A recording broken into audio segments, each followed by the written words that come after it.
Movie की शुरुआत एक एग्जाम हॉल से होती है जहां बॉबी नाम का एक लड़का एग्जाम दे रहा होता है। अगर वो अच्छे नंबर ले आया तो उसे यूनिवर्सिटी में एडमिशन मिल जाएगा। एग्जाम के बाद बॉबी अपनी क्रश से मिलने जाता है जिसे वो कई सालों से चाहता था और आज आखिरकार बॉबी उसे प्रपोज करता है। लेकिन उसके जवाब देने से पहले ही बोनी का बॉयफ्रेंड उसे लेने आ जाता है। वो बॉबी से गुड बाय कहकर चली जाती है। बॉबी का मूड बहुत खराब हो जाता है। मूड ठीक करने के लिए वो अपने दोस्तों को कॉल करता है और उनके साथ गर्ल्स के साथ टाइम बिताने निकल जाता है। अगली सुबह बॉबी के एग्जाम के रिजल्ट आते हैं और उसके नंबर बहुत कम होते हैं। अब बॉबी परेशान है क्योंकि यूनिवर्सिटी में एडमिशन के लिए कम से कम 85 ही नंबर चाहिए थे। बॉबी का पापा हर हाल में उसे वहां भेजना चाहता है, इसलिए वो एक ट्यूटर रख लेता है। वो खूबसूरत टीचर असल में मोनिका होती है जो बॉबी को पढ़ाने आती है। अगली सुबह जब बॉबी पुल पर होता है तो मोनिका आकर उससे बात शुरू करती है, लेकिन बॉबी को न तो फ्रेंच लैंग्वेज में दिलचस्पी है न यूनिवर्सिटी में। पहले ही दिन बॉबी मोनिका से पूछता है, क्या तुम्हारा बॉयफ्रेंड है? मोनिका कहती है, तुम्हें अपनी पढ़ाई पर ध्यान देना चाहिए। बॉबी शरारत से बोलता है, अगर तुमने मेरे सवाल का सही जवाब नहीं दिया तो मैं तुम्हारी कोचिंग छोड़ दूंगा। मोनिका मुस्कुराकर कहती है, हाँ मेरा बॉयफ्रेंड था मगर अब झगड़ा हो गया है। क्लास खत्म होने के बाद बॉबी शाम में अपने दोस्तों के साथ एक ऐसी जगह जाता है जहाँ खूबसूरत लड़कियाँ होती हैं। बॉबी आज बहुत खुश था क्योंकि उसे लग रहा था कि वो आज अपनी मासूमियत खोने वाला है। लेकिन जैसे ही वो पल आता है उस लड़की का बॉयफ्रेंड अपने गुंडों के साथ हमला कर देता है। लड़की किसी तरह भाग निकलती है और बॉबी के दोस्त नंगे होकर जान बचाते हैं। बाद में बॉबी छुप कर घर आता है जहाँ उसकी टीचर मोनिका नहा रही होती है।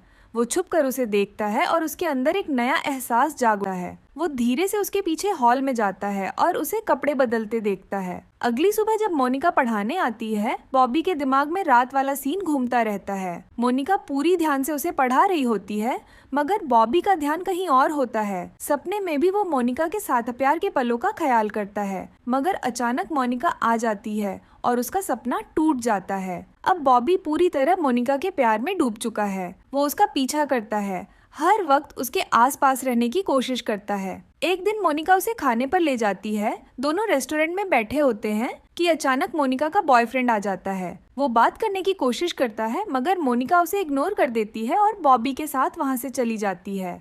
रात को बॉबी फिर उसे नहाते देखने के लिए पूल के पीछे छुप जाता है मगर इस बार मोनिका उसे पकड़ लेती है और सख्ती से मना करती है। बाद में मोनिका अपने बॉयफ्रेंड से एक आखिरी बार मिलने जाती है मगर वहाँ देखती है कि वो किसी और लड़की के साथ है। गुस्से में भरी मोनिका सीधे बॉबी के घर पहुँचती है। अकेली बैठकर ड्रिंक करने लगती है। बॉबी आता है और उसके पास बैठता है। दिल की बात कहना चाहता है मगर हिम्मत नहीं होती। जब मोनिका फूलों के बीच नहाने लगती है, बॉबी फिर उसे देखने चला जाता है। इसी दौरान मोनिका उसका हाथ पकड़कर उसे पूल में खींच लेती है। दोनों एक दूसरे के करीब आ जाते हैं और यूं उनकी पहली प्यार भरी रात शुरू होती है। उसी पल बॉबी अपनी मासूमियत खो देता है और उनके बीच एक रिश्ता बन जाता है। अब एग्जाम करीब आते हैं मगर बॉबी मोनिका के बिना नहीं रहना चाहता। दूसरी तरफ मोनिका इस रिश्ते को सिर्फ टेम्पररी मानती है। यहाँ एक अजीब मोड़ आता है। बॉबी का पापा भी मोनिका के साथ करीब होने की कोशिश करता है मगर मोनिका साफ मना कर देती है। एक रात बॉबी का पापा बॉबी और मोनिका को किस करते हुए देख लेता है। अगले दिन रिजल्ट आते हैं। बॉबी के इंटरव्यू नंबर आते हैं। दोनों खुश होते हैं। मोनिका बॉबी को बताती है कि वो जल्द ही फ्रांस जा रही है। बॉबी के पापा का खुलासा होता है कि मोनिका ने जो कुछ किया वो सिर्फ पैसों के लिए था। उसे $100 दिए गए थे। ये सुनकर बॉबी टूट जाता है। गुस्से में मोनिका को बुरा भला कहता है। मोनिका उसे थप्पड़ मारती है और बॉबी गाड़ी तेज चलाते हुए फिसल जाता है मगर किस्मत से बच जाता है। बाद में वो मोनिका के घर जाता है और अपने दिल की बात कहता है। मोनिका उसे सुनकर धीरे से आकर किस करती है। दोनों रात साथ बिताते हैं। सुबह मोनिका फ्रांस के लिए रवाना हो जाती है।